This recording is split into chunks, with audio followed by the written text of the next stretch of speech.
Bonjour, nous poursuivons aujourd'hui nos capsules vidéo historiques dans le cadre du 25e anniversaire des poussières de l'organisme Illusion Emploi de l'Estrie. Aujourd'hui, nous avons la chance d'avoir avec nous M. André Roux. Bonjour André. Bonjour Guillaume. Est-ce que vous voulez nous partager votre expérience avec Illusion Emploi et notamment sur l'enjeu du workfare qui a marqué aussi l'Illusion? Moi, je suis arrivé à Illusion Emploi en décembre 97 jusqu'en novembre 98 sur une mesure d'employabilité. D'abord une fédérale qu'on appelait à l'époque l'article 25 et ensuite sur le programme Paye. Et j'avais comme titre agent d'information. Je devais faire la promotion du vidéo qu'Illusion Emploi venait de produire qui s'appelait Donne-moi un job.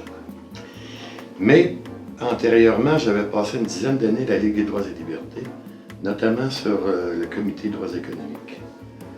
On s'était préoccupé en 1995 de la réforme de l'assurance-emploi.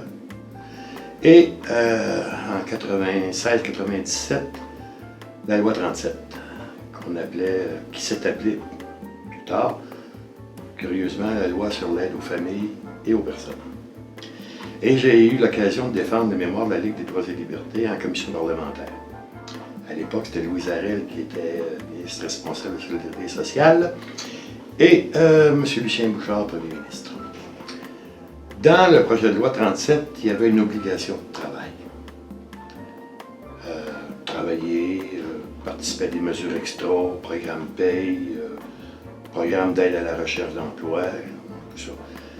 Et les documents internationaux que le Canada et le Québec avaient signés, notamment le pacte international relatif aux droits économiques, sociaux et culturels, stipulait que toute personne a le droit de gagner sa vie par un travail librement choisi et consenti, dans des mesures qui respectent sa santé et sa sécurité et qui lui procurent un revenu suffisant pour lui et sa famille. Donc, on avait 3 critères: libre, sécuritaire et payant. Donc, aucun des programmes de la loi 37 ne correspondait à cette définition-là. Par exemple, les mesures extra pour expérience de travail, ça vous obligeait à 20 heures semaine pour 100 $ par semaine. 100 $ par mois, pardon. Et on constatait que même les ministères provinciaux faisaient appel à personnel de mesures extra, notamment le secrétariat à la condition féminine ici à Sherbrooke, et par exemple le musée des Beaux-Arts, où là on embauchait des gens sur le programme Paye, salaire minimum, 35 heures, avec le titre ronflant de guide à l'animation, mais entre deux guidages de personnes à l'intérieur du musée, les gens faisaient de l'entretien ménager. Alors il n'y avait rien de qualifiant. Donc, à partir de là, j'ai rédigé un document qui, de mémoire, s'appelait à l'époque « Les mesures d'employabilité, un apartheid socio-économique ». On s'était donné un cadre de référence qui était le pacte international sur les droits économiques, sociaux et culturels, qui, lui, nous donnait des critères d'appréciation des différents programmes. Évidemment, aucun des programmes ne correspondait aux normes. Il faut rappeler que le Québec, en 1976, et le Canada un peu plus tard, toujours en 1976, ont signé et adhéré à ce pacte. Ce qui fait qu'on s'est retrouvé à examiner la question en se disant que ça contrevenait au droit international, ça contrevenait à la dignité des personnes, et en bout de course, c'était pas qualifiant pour personne. Même nous, les organismes communautaires, on faisait appel largement à ces programmes-là, faute de financement suffisant. Certains organismes même en embauchaient jusqu'à 12. C'était leur seul revenu.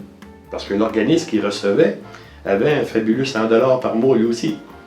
Ce qui fait que pour certains organismes qui n'avaient aucun financement, je le disais, c'était une source de financement et une source de personnel. Donc, peu de temps après, avec l'aide de la Travette, on a rédigé une convention pour orienter les organismes communautaires dans leur capacité à recevoir ces personnes-là et à leur procurer une expérience significative. Au fil du temps, en 2001, suite aux pressions de la Ligue et aux dénonciations, le Comité international des droits économiques de l'ONU a servi un blâme au Canada. pour ne pas avoir obligé le Québec à respecter ses engagements. Donc, on en était là et plus tard, on a quelque peu amélioré les choses. On a modifié certains programmes et on a levé officieusement les sanctions. Parce qu'un refus de participation pouvait vous amener jusqu'à une diminution de 50% de votre chèque, qui était déjà infiniment minime. Et par exemple, le programme chèque emploi-service, je pense, vous étiez un travailleur autonome. Il n'y avait aucune protection de la CSST. La personne qui vous embauchait était votre patron. Mais ça se limitait à ça. Vous n'avez pas de paie de vacances, rien. Au fil des années, puis des dénonciations, le gouvernement a finalement modifié ces règles-là et permis à certaines personnes d'avoir un minimum de protection, eu égard à la fonction du travail qu'ils occupaient. Mais en aucun temps, ces emplois-là n'étaient qualifiants. Donc, vous faisiez votre temps sur cette mesure-là et vous retourniez à l'aide sociale. C'était ça qui était le plus triste, puis c'est encore comme ça aujourd'hui. Aujourd'hui, le gouvernement vous offre des qualifications de courte durée pour des emplois que personne ne veut. Alors, c'est dans ce contexte-là que j'ai travaillé avec Illusion Emploi.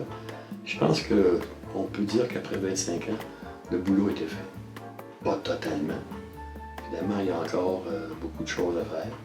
Mais si je prends par exemple la loi sur les normes du travail, qui à l'époque contenait une quarantaine d'articles sur à peu près 20 pages, aujourd'hui, on se retrouve avec presque une convention collective. Je dis bien presque.